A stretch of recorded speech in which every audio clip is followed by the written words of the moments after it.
move food growing to North Africa and the Sahel, put all the new investment capital there to restart the economy after this one collapses, and then have a centralized food distribution point for the entire planet from that area. China specifically, that getting ahead of the cycle by building this massive infrastructure in Africa so that when that transition happens and when the growing in all the other regions of the world really comes and it becomes much more difficult, that they're setting up between this, a potentially a gold-backed global payment system, everything, they're setting up the next stage of history for mankind. Civilization Cycle interviews experts and individuals who understand the intensifying cycle of economic, societal, and government upheaval, so you can stay ahead of the changes in our world and keep your family safe. Fortunately for us, we can recognize that we're at the precipice, a point in history where we can all see the cycle changing. Where we go from here is up to us. So let's start the conversation, and welcome to the show. Ladies and gentlemen, welcome to Man in America. I'm your host, Seth Holehouse. So if you're like me, which if you watch the show enough, maybe I've worn off on you a little bit, I'm constantly digging. I'm constantly trying to understand what is behind what's happening in the world right now. There's just so much to understand, but sometimes you find these people that you can talk to that take you to this million-foot view where everything starts to make a little more sense. And today that person is David DuByne. Maybe you've heard of him. He's famous for his Adapt 2030 channel. But we're going to be diving deep into cycles. No, what an important point, because it's so easy to throw out terms like the Great Awakening and talk about, okay, everyone's waking up and we're breaking out of the matrix, but it almost seems surface compared to, I think, a lot of what you're talking about. And so, you mentioned perception management, right? And that these controllers are managing the perception of them, right? So, and this could be a very long question to try to identify, but what do you think is the perception they want us to have of them? And what do you think is the truth of them behind that they're trying to use the perception as a mask to cover up? So what is the mask that they're trying to put on, and what's behind it? That they're invincible, that whatever action you take will make no difference. Resistance is futile. The Borg really taught us a lot about how the operational mind of this elite class works. It's the perception that whatever we do, even if humanity, as we come together as a whole, we will have no sway or impact. It's already set in stone. Don't even bother, because it's already set. The reset is going. All these billionaires are doing it. There's nothing you can do, so why even try? That's the perception they want to give you, because they realize that if we all do come together and all start to say no, you don't even have to do anything. Just say no. That's really the scariest thing, even for the perception on the top and the leaders, is what if they all wake up and say no one day? Then what? It's really that easy. But it's hard to get all of humanity to agree on a certain point, to just wake up and go, no, I'm not going to agree to this system anymore. I'm not going to agree to that system anymore. I'm just, no. We're all going to stop working for a few months. Just deal with it. And again, and a bit woo-woo, if you believe in thought creates reality and you can focus your thought, and then where your laser focus goes, then something grows. I've heard that term a few times. If you can get the news and the media and all the outlets and whatever people are viewing, including social media, to build a picture and then have people in their mind manifest that reality for them, that's, in my opinion, what's being done today. Is the reality is not in any way set yet. Still, it's like this ether state that hasn't coagulated into anything solid. But the way they're using the social media and all these outlets to get you to think that it's like that, it's almost as if they're having us create the reality that they want for them.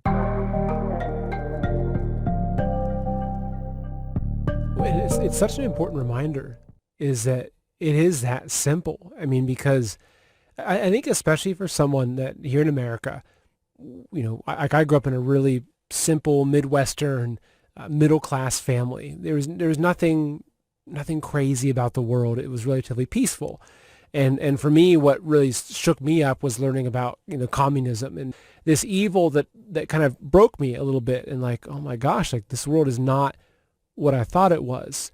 But then kind of from there, though, it was just this process of understanding the depth of the evil that you're up against. And I feel like, and it's tricky because it's a very hard line to walk in the middle of, because I also don't want to reinforce this belief that they have so much power and control.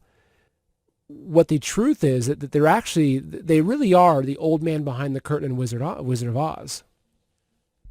You just said such the important point there, the set of limiting beliefs that they put on top of most of mankind except themselves. Because if their ability to generate wealth and generate that type of vast fortune is possible on this supposedly limited planet resource-wise, then everybody should be able to generate that type of wealth too. Maybe we're just not thinking big enough and if I had that much wealth, I'd be doing something positive for humanity myself. It's just the way I am, though.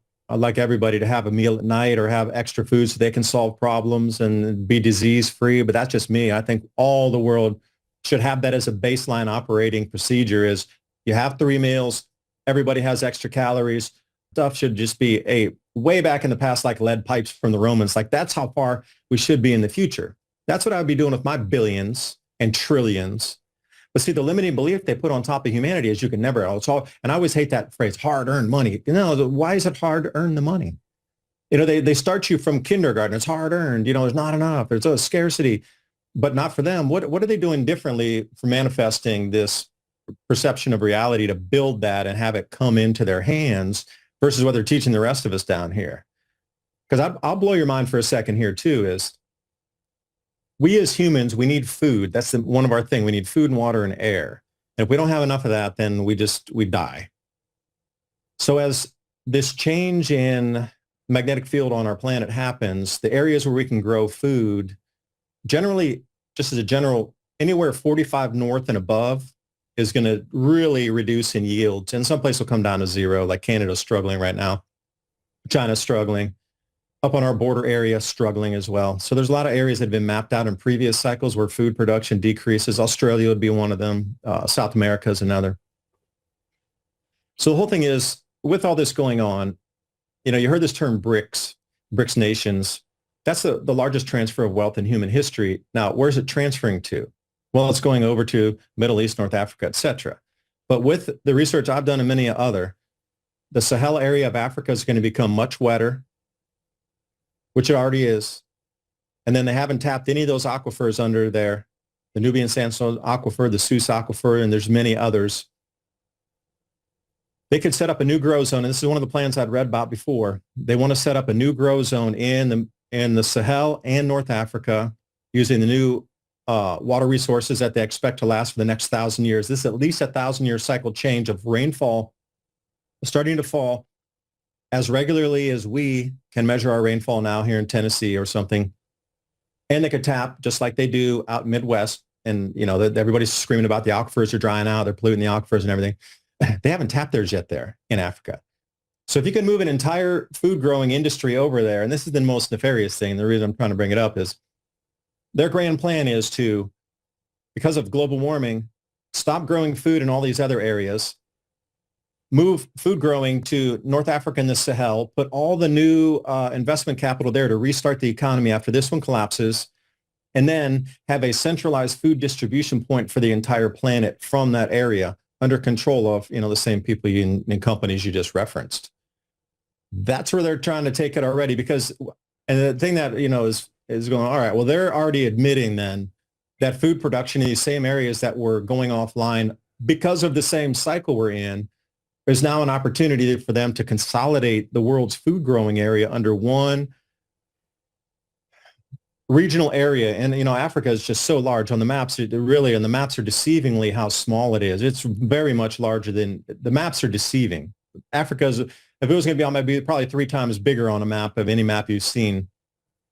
They could grow more in that area than all of North America combined on a double rotation crop. And that's only Sahel area. They didn't even squeeze over into the Middle East. We're talking like 30 million square kilometers. So food going offline, food is going to be the control weapon used during this time as well. And that's the reason I keep saying people, you need to grow your own gardens. You need to think about food autonomy, working with your neighbors. And it kind of spins back into, all right, so you validate cycles here. You know, some of the repercussions through past history. Right. Perfect. Thank you for pulling that up. Thank you for finding that. The map is very deceiving, incredibly deceiving when they do with our, current maps. That's how much land mass can fit in there. Now, make that part where it says United States up to Europe there, all that. How do you feed your families when the shelves are empty, the stores are shut, and there's no food available? What is the fastest, easiest, and most productive foods to grow? What is the quickest way to get somebody who has no skills at all up and running and producing very quickly? If you understand that we're at a point in history where it is no longer optional to be growing your own food, if you're like really freaked out and concerned because you've never grown food before and you don't have any skills, you don't know how to do that, but you know how important it is, then I want to let you know, however you stumbled here, you're in the right place. My name is Marjorie Wildcraft. I'm the founder of the Grow Network, and I have been the female leader in the survival and preparedness space for the last 20 years. How to grow lots of food, even if you have no experience, are older and out of shape. This is for people who want the fastest and easiest ways to produce healthy and delicious meat, eggs, and vegetables. Because you know that growing your own food is like printing your own money. During this webinar, you will get status of global food shortages, how long the crisis will last, how much space you need to grow food, easiest, highest calorie foods you can produce, a complete plan for producing all the food you need, how to get started today, regardless of season. Marjorie will show you the fastest, easiest, and simplest ways to produce calories and nutrition, especially in a crisis and/or grid-down situation. The assumption is that you have no experience and you need to start producing food immediately. The most popular part of the webinar is the Q&A session at the end. So please come prepared with your questions. All the way across the continent, all the way up to the Mediterranean Sea, and those aquifers refill because you see they're surrounded on three sides by seas. So for us in the Midwest, or us on the West Coast, we only have one side to refill our aquifers. That's why it's a little bit slow and why it gets depleted. The sandstone porosity in these areas, there's a filtration zone coming off the Mediterranean that then leads into what they call primary water source in Libya. And this is where Gaddafi had tapped into this, and he was starting to grow hundreds of thousands of acres of crops, sorghum specifically, out in the southern area, which was the lake basin of one of the African mega lakes out there, as a proof of concept. And what did America do? We bombed all their water canals. That's a weird thing too. It's like, you're talking about bringing up a new grow zone in America. When we went out and took out Gaddafi, what do? We bombed all those waterworks projects so nobody could go in and see how it worked any longer. That's the whole. So if our economy collapses, you're going to have to move the money somewhere to start the economy again. And think about setting up the world's largest grow zone that's larger than you saw there, the United States and Europe and others combined. Like, how much money and time would that take, and how much of a world economy could we restart just doing that from the exports, processing facilities, hydroelectric dams, roads, railways, and all those things needed to restart everything just there? You mentioned the BRICS, right? So this is the Belt and Road infrastructure. And there's a handful of maps that we can kind of look at here, but this is my first. I even look at right here, for instance, is showing.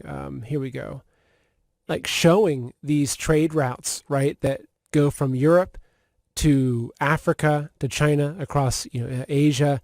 So, and because I talk a lot about the BRICS and the larger battle I think is happening right between multiple factions and the BRICS and what I refer to as almost like the Western Alliance, right? That they're up against, U.S., NATO, et cetera. So because I know that China, which I've spent a lot of time, I've been to China, I used to spend a lot of my time over in Hong Kong and Taiwan, and I've studied, especially the CCP quite extensively, and I look at them as being the head of the dragon of the BRICS dragon, right? That they're the central, they're the ones I think they're helping back Russia for the war in Ukraine, et cetera. So if you look at the Belt and Road map and look at what China's doing with it, and you look at how heavily it's being put into Africa, so do you think that basically that China, which I'm fascinated by Chinese culture, the Three Kingdoms, and I've read a lot of their long Chinese classics, right, like Outlaws in the Marsh, and I think it's one of the most incredible cultures on earth, which I think is also why it was destroyed.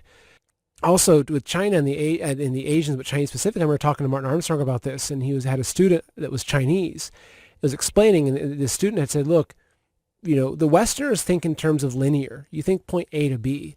He goes, we always look at things as cycles. Nothing is linear, A to B. You don't go from 1900 to 2000 and a linear point. It's a cycle. And if you look at cycles in the Asian, Chinese specifically, it's very profound, looking at their understanding of the cycles. So would I be correct in understanding and deducing this from what you've told me, that China specifically, that they understand these cycles, they understand these shifts that are happening magnetically, they've understood it for quite some time, and how what they're doing is they're getting ahead of the cycle by building this massive infrastructure in Africa, so that when that transition happens and when the growing in all the other regions of the world really comes and it becomes much more difficult, while simultaneously opening up in Africa, that they're setting up between this, potentially a gold-backed global payment system, everything, they're setting up the next stage of history for mankind, is what they're doing. Which really, if you look at the development of humankind, it's if you've read Peter Zeihan, for instance, going the role of even what happened once they developed windmills, so they could actually use windmills to grind wheat in an area where they didn't have to be next to a river, and how that changed the entire map of the world because of the development of windmills. So that China is basically getting out in front of it and trying to say, look, we're going to build the entire global infrastructure that's being built for the next stage of human history. What do you think about that? Totally agree. Now, could I ask a huge favor? Can you bring that map back up again that you just showed with the southern China string pearls there? Okay. So the history part is fascinating. There's a couple points. No Chinese dynasties ever lasted longer than 400 years because these grand solar minimum 400-year cycles come in and knock them out. And the mandate from heaven's removed. It's the same exact thing. We just call it something different. So the Chinese would call it the mandate for heaven. It was the authorization from God, for a better term, or from the heavens, to allow that emperor to be from the heavens to rule over the people. But at that point, when they couldn't feed their people, they were removed. And that happens about every 400 years on these same cycles. So they were very attuned into what it was. So you got to think about Chinese history too. 4,000 years, again, I'll say about 4,000 years. But that red line on the top is what you consider traditional Silk Road that went through the desert areas. The Southern Silk Road was also another one, the Maritime Silk Road. There was also one down there in Myanmar where Jakpi Port's not really there yet, but they're going to be sending a lot of grain and things from Jakpi Port up into Yunnan province. So 4,000 years of time, they've been traversing both of these routes for 4,000 years.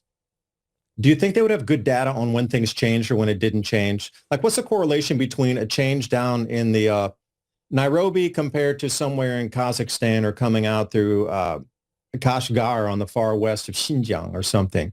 Like, that same time period, they've mapped up so many cycles here.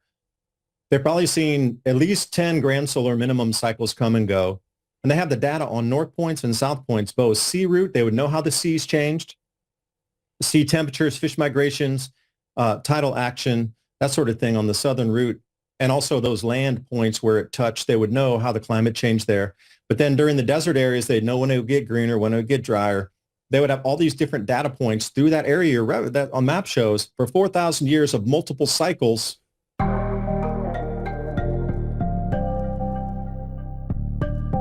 Mapped out.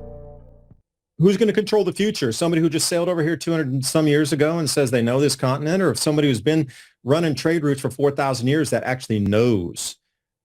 Again, it's the trigger points. They're checking boxes. Okay, it's coming back. This part in this area around the Tarim Basin's getting a little greener. Oh, those Altai Mountains are getting greener. Oh, the washout's coming. They built a huge hydroelectric dam coming out of the Altai Mountains out into what is like the Tarim Basin. They're figuring that they're going to be able to catch enough water to put up hydroelectric dams up in one of the driest places in China. Now, you don't do that on a whim. You do that because you know the cycle's repeating and the water's coming back. And that area there too, if you follow Nairobi and you go up into the Red Sea there, the New Renaissance Dam was built there. And that was in one of the driest areas of Africa also when they did the survey projects back in 2006 and 2007. White elephant, everybody was laughing at it. You're going to build the largest hydroelectric dam in Africa in the driest place. They're just scratching this milk money. You guys are just stealing out of the UN and all the World Bank. You're going to give them the money? That thing filled like 5 years early, and now it's generating hydroelectric power, and they're planning 6 more dams stepping down out of Ethiopia down to the Blue and the White Nile where they connect. Like, somebody knows these cycles, and somebody knows the weather rain patterns are coming back into areas that are presently dry. But when it does get wet, you're going to want to have investment capital. You're going to want to have constant electricity. So our debt system had run its course in the West. Where do you take it from now? You have to restart it. Like, there's not enough people to buy houses in America anymore. So China can make everything. So imagine they're the ones that are building all of the infrastructure for a new agricultural zone across northern Africa and the Sahel. And not only that, an enormous amount of people are going to go there to work. So we're all going to be using stable coins because nobody's going to have a national currency anybody believes. So we'll be moving over to stable coin payment. And then all those people inhabiting those areas, that's larger than North America and Europe combined, plus a little extra. China can supply all them with all the appliances and everything they need in their homes. So they're just like kind of done with the West because they see this giant opportunity with Africa to spur its economy. So you saw how much China went from 0 to 100. And Seth, you could probably attest to me, you know, I lived there too, and you worked there and everything, but how fast did that economy just go to 0 to 100 based on just already an aging kind of, you know, creaky Western world over here to buy their stuff. Now start from 0 and bring it all up together. Africa comes in and becomes the United States in affluence, like run that course with Africa from 0 to American affluence over a continent of that size. Astounding. And yes, I do believe that that's what they're trying to do and be a part of with the BRICS. I love coming across this new information that helps shape this worldview because I guess it's pattern recognition, right? It's looking and finding patterns and things, and it lines up, and you have these moments where it's like, it's like all the. Well, where's the actuation on the pattern recognition? Now it's pattern actuation. You know, that I'm missing that point too. You know. Okay, so if you look at you mentioned a lot of different topics here, and we could do a whole show on currencies, which I hope that we do. But if you look at right now, that the role of the dollar, right? The role the dollar has played. In my opinion, the deep state global system that has in a lot of ways we've been living in a very Western led world, right? Going back into John Perkins, economic hitman, the banks, the debt slavery, the control over countries, the color revolutions, the assassination of leaders, the control of elections. This is in a lot of ways all been possible through the dollar, through the ability to fund unlimited wars, to have an unlimited war chest of military black budget dollars to develop technology, whatever it is, right? That the West has gained a significant control over the globe, but everything is waxing and waning in that the power of the West is now slipping, right? And it's a cycles thing too. I mean, even Martin Armstrong says that he sees the next cycle that the economic center of the whole world is over in Asia. It's no longer in Europe and America. It's no longer a Western-based, Western-led system. So with this, we have this currency, this dollar bill that we've been using, and that has, in a lot of ways, it's made Americans' lives beautiful. I mean, look at 80s and 90s. It's just there was so much money and affluence, and by in a large part because of the strength of the dollar and what they're doing with the dollar. But now we're seeing we're entering into the death of that, especially if you then look at that with the BRICS de-dollarization campaign and the fact that you've got over in America, you have Jim Cramer and your local financial advisors still saying, yeah, put everything in the stock market and it's going really well. Look, we're all-time highs. We'll hit 40,000, and you have that. But you go over to Asia and India. Like, so I used to be in the jewelry industry. Is one of the things I used to do, and so I used to go over to Hong Kong and sell diamonds and precious metals to Indians and to Chinese and to people from Hong Kong and Vietnam. And so I had a lot of interesting stories and customers over there, right? Very important families that are over there that I was interacting with. And what's interesting though is you see that their culture is built on the back of precious metals. It's like it's never changed. Like their government encourages, right, the purchase of, whether it's, silver, mostly gold in those regions, high carat, 23, 24 karat gold. But it's almost like they know something is coming, and they're trying to make sure that their region and their people is able to sustain itself. Whereas what it feels like here in America is that the leadership here knows something's coming, But they want the exact opposite to happen for people here. They want us to have complete financial ruin so they can do a Great Depression 2.0, come in, scoop up all of our assets, all of our land, David Webb, great taking type scenario over here. So nightmare video. Oh gosh, yeah.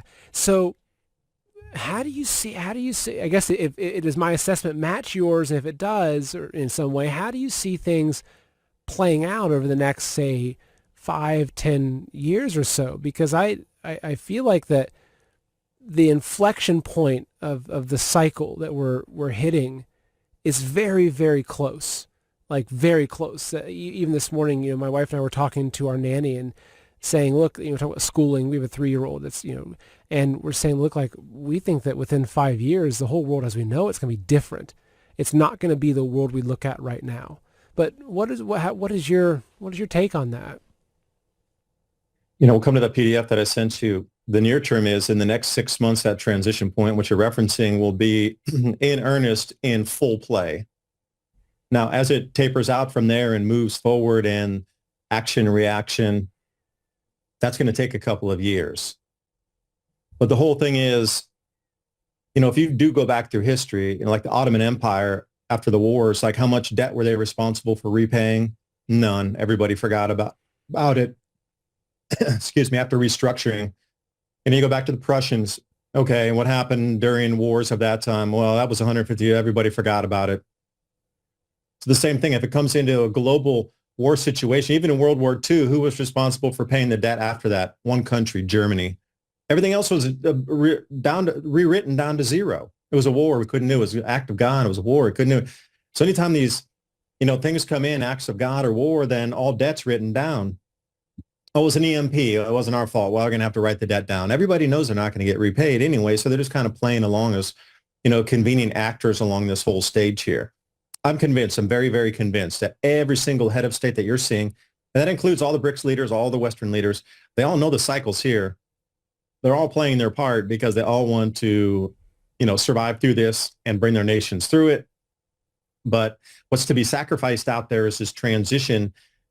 And if you understood the areas that would be the most damaged on the planet, perhaps you would, just like in a business, would you cut an unproductive sector? Would you cut a money-losing quarter after quarter sector out of your business and just, we'll cut it, we'll sell it, and then we're going to protect the rest of it?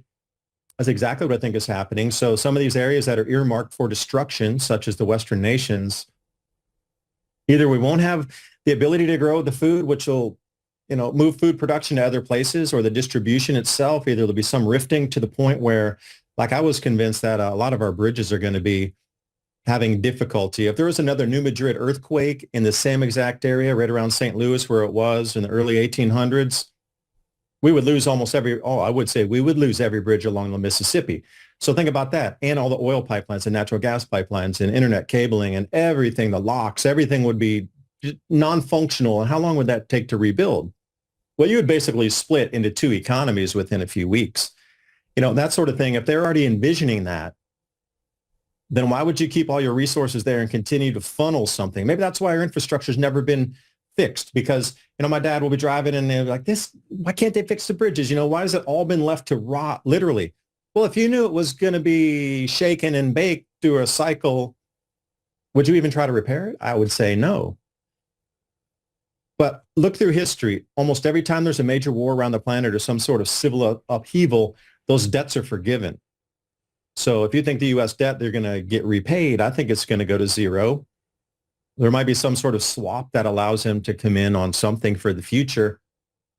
But that whole thing, another interesting, since you were talking about gold, I was in Taiwan for the Lunar New Year and reading through the newspaper, and China was encouraging its citizens to buy 1 gram gold piece. They're little round, and they call it huangjian-dou. It was one little gold bean is what they called it. And it came a little cute little glass piggy bank, and you would get your 1 gram of gold and put it in there. And they were encouraging everybody for their hongbao, which is like a red bag that you give during Lunar Chinese New Year, to put a little gold, a little 1 gram gold to give to the kids, to give everybody. Because you know what? Central Bank of China is not demanding the gold. Our citizens are, and you better give us our gold, because everybody's got gold and we all want our huangjin-dou. Give us our 1 gram each times 1 billion. I think that's how they were getting so much gold in the country without really, people pointing fingers going, whoa, that's a huge amount of gold for the central bank. No, it was for the citizens. They're all buying 1 gram gold pieces for Lunar New Year. How dare you? Metals are real. They're encouraging their citizens to buy them. Why is it not here? Why are we encouraged to sell those metals and get paper? That's another thing. Look what they're doing over there. And why are you hit the nail on the head many a time already. Yeah, and that's gosh, you're such a good point, right? And it's funny because I recently finished reading Atlas Shrugged, which is now one of my all-time favorite books. I'm not sure if you've read it before, but so much of what you're talking about is exactly what's in that. And they go into basically how these governments, these controllers, they come in and they've convinced people to trade in their real items for paper, right? I mean, it's also you look at silent weapons for quiet wars. It's the same thing. How do they get this this energy transfer? How to extract the energy, the blood, the sweat of all the people on Earth in exchange for a paper that they have the ability to then cancel out at any minute. I mean, it's the great taking.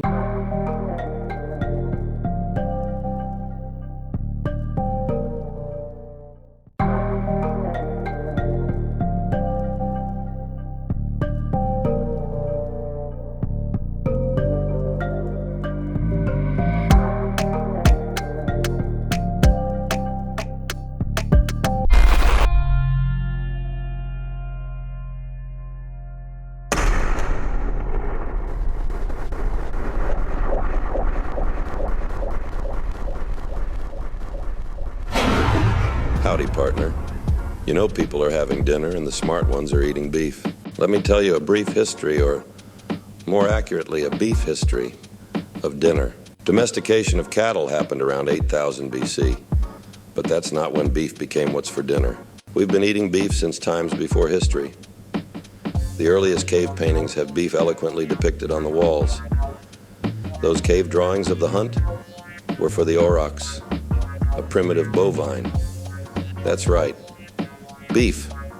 Like I said, people are having dinner now. And the smart ones, well, they're eating beef. Americans want great food today. But we also want to have great food to eat if things go south in a hurry. Unlike most companies that take the cheapest, worst parts of the cow, then turn them into beef crumbles, whatever that is. They freeze-dry them in hopes that their customers will never actually try to eat it. Our premium beef cubes are sous vide, freeze-dried, and ready to be eaten right now, or in a decade from now. We want you to eat our beef now, so you can buy more. Prep with steaks, not with beef crumbles. This is a high-quality product. It's all American beef and 100% natural. None of that craziness of lab-grown meat and mRNA jabs. Our beef has a shelf life of 10+ years. This is high-quality cooked and freeze-dried beef for long-term storage, or not. Eat well today and eat well tomorrow. Click the link in the description to get your Prepper beef with Prepper All Naturals, so you will always know what's for dinner.